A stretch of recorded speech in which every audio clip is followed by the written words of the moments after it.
오늘 얘기를 해보겠습니다. 이거 이제 굉장히 특이한 뉴스인데 이걸 먼저 해야 되겠습니다. 일본이 윤석열 대통령에게 G7에서 사실상 중국을 때려달라고 요청합니다. 힘에 의한 현상 변경에 반대한다. 이 대만 문제입니다. 다시 한번 중국을 때려달라고 요청했다는 보도가 나왔습니다. 그러니까 일본이 윤석열 대통령에게 중국 때려주세요. 이런 보도가 나왔거든요. 이 뭐랄까요? 일본이 이걸 요청했다는 것도, 그리고 일본에서는 보도가 안 나왔으니까 우리 대통령실에서 이 소스가 나온 거란 말이죠. 우리 대통령실을 흘린 것도 전 진짜 납득이 안 가거든요. 보는 게. 정말 납득이 안 가죠. 이건 일종의 좀 법의 지배에 관한 연설을 해라는 얘기는 숙제를 내주는 거잖아요. 학교에서 선생이 제자들에게 내주는 숙제랑 똑같은 방식이란 말이에요. 그러니까 이거는 외교적으로 결례를 넘어서 모욕이죠. 그러니까 이건 할 수 있는 일이 아니에요. 첫 번째로는. 그러니까 일본이 그걸 했다는 말 자체가 사실 좀 이상할 정도인데, 그렇죠. 더 이상한 거는 그걸 우리가 숙제를 받았다고 자랑한다는 거잖아요. 이건 대통령실에서 이걸 밝혔다는 게 이게 지금 이건 사람의 상식으로는 사실 이해가 안 되는 일이죠. 어떻게 이럴 수가 있는가? 우리가 무슨 뭐 숙제를 해야 되느냐, 처지가 됐느냐. 그러니까 마치 좀 그런 느낌이 들었어요. 저는 이제 고등학교 때 보면 소풍날 담임 교사들은 이제 반장이 점심을 준비하는데 담임 못 맡은 교사들은 좀 이렇게 만만한 애들한테 가서 내 도시락 좀 준비해와 이렇게 시킨단 말이에요. 그럼 그거 시켰다고 자기가 그럼 이게 좀 사실 짜증나는 일인데 오히려 그걸 자랑하고 다니는 애들이 좀 있었어요. 선생님이 나한테 도시락 좀 반장을 해보신 거예요. 이제 그런 좀 걸 보는 기분인데 선생님이 나한테 도시락 시켰어 이렇게. 그렇죠. 근데 좀 문제는 이제 첫째는 그게 문제고요. 대통령실이 일본이 우리한테 이런 걸 요청해 줬어. 그러니까 그게 얼마나 내가 우리 일본 세상하고 친해. 이건데 친한 게 아니라 그야말로 이제 심부름꾼이 됐다는 얘기인 거잖아요. 근데 그건 좀 아주 작은 문제예요.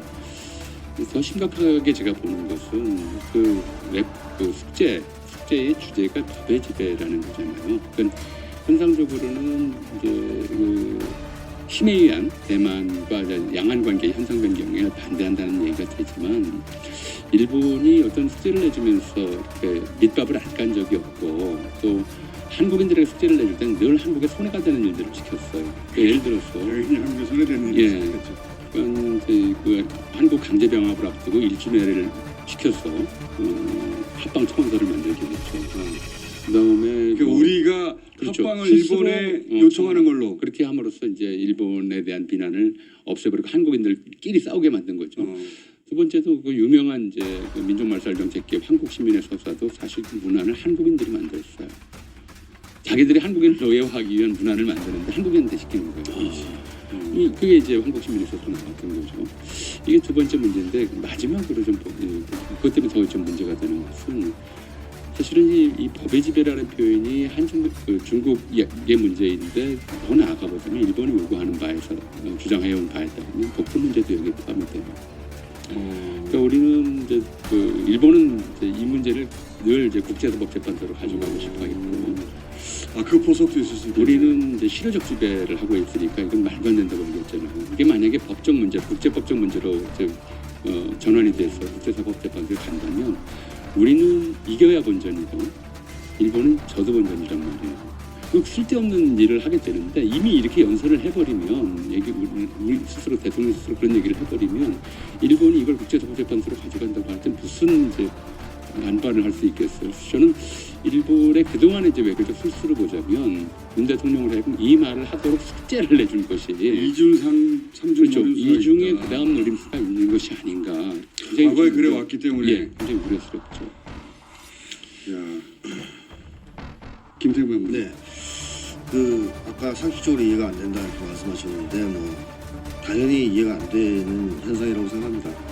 윤석열 대통령이 정신적으로 좀 하자가 있기 때문에 어떨 때 이분이 제일 좋아하느냐, 즐거워하느냐 좀 감정을 중심으로 말씀드리면 강렬한 쾌감을 느끼느냐?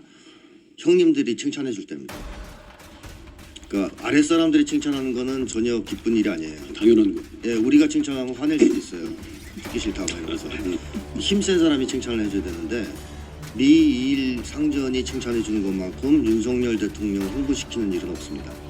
그래서 너무 즐거워했을 것 같아요. 이걸 좀 과제를 받았을 때. 야, 형님들이 미션을 주셨다 또. 나를 믿으시는구나. 아까 말씀하신 것처럼. 그러면서 내가 인정받았다. 예, 그리고 또 형님들이 주신 일을 이제 내가 사명감을 가지고 해야 되겠다. 아주 해맑은 영웅. 네네네, 해맑죠. 네, 이 흥분 상태에 지금 윤석열 대통령이 좀 빠져 있는 것 같습니다. 그러니까 윤석열 대통령의 감정을 기준으로 구분하자면 한 3단계 정도의 시기가 있었다. 초기에 흥분 상태가 있었죠. 대통령 된 직후 너무 좋아했던 시기가 있습니다. 희낙낙하고 표정에서 막 숨길 수 없는 그때 나타난 현상이 도어 스태핑이었거든요. 자청해서 기자들하고 얘기를 좀 하겠다. 그러다 구설수에 올라서 그만뒀지만 어쨌든 즐거웠다는 걸 보여주거든요. 근데 너무 기쁜데 이거 아침마다 기자들 만나서 자랑도 좀 하고 해야 되겠다 해서 시작했다가 불안해지기 시작합니다. 중간대에서 뭐 이제 악재가 막 터지고 이태원 참사 같은 또 막상 대통령 업무를 하다 보니까 마냥 술 먹고 놀 수가 없다는 걸 알게 되고 그리고 저 지지율이 막 떨어지기 시작했죠. 거기에다가 안보 불안, 정권 안보 불안까지. 그래서 그때 이제 독자형 문장 같은 얘기를 막 하기 시작합니다. 불안에 떨면서. 그래서 그런 시기가 있다가 미국이 불러줘가지고 안보 우리가 지켜줄게 걱정하지 마. 그리고 이제 기타도 줬잖아요. 그런 이제 선물도 주고 막 이러니까 너무너무 행복한 거죠. 일본과 미국이 자기에게 안전도 보장해주고 막 믿는다, 너를 믿는다, 앞장서서 나쁜 짓 해라, 나라를 팔아라 이러니까 너무 좋아가지고 다시 흥분 상태에 들어갔다. 근데 그 증거 중에 하나가 이제 도어 스태핑 다시 하려고 했었잖아요. 그런 얘기가 나왔었거든요. 미국 갔다 와서 도어 스태핑을 다시 시작할지 고려 중이다. 물론 이제 주변 반대로 안 했겠죠. 어쨌든 흥분했기 때문에 네, 업돼 해가지고 이 정도면 나는 이제 네, 누가 뭐라고 해도 대단한 사람 된 거 아니야? 이렇게 됐다는 거. 너무 즐겁고 행복하고 기쁘다는 것이죠. 지금 이 상황이. 뭐 지금 윤석열 대통령의 이런 상황이라면 러시아, 중국, 야 너희들 한꺼번에 다 덤벼, 막 이제 이런 상태. 그래서 이렇게 무모한 짓을 하는 데는 그런 배경이 있지 않을까 생각합니다. 우리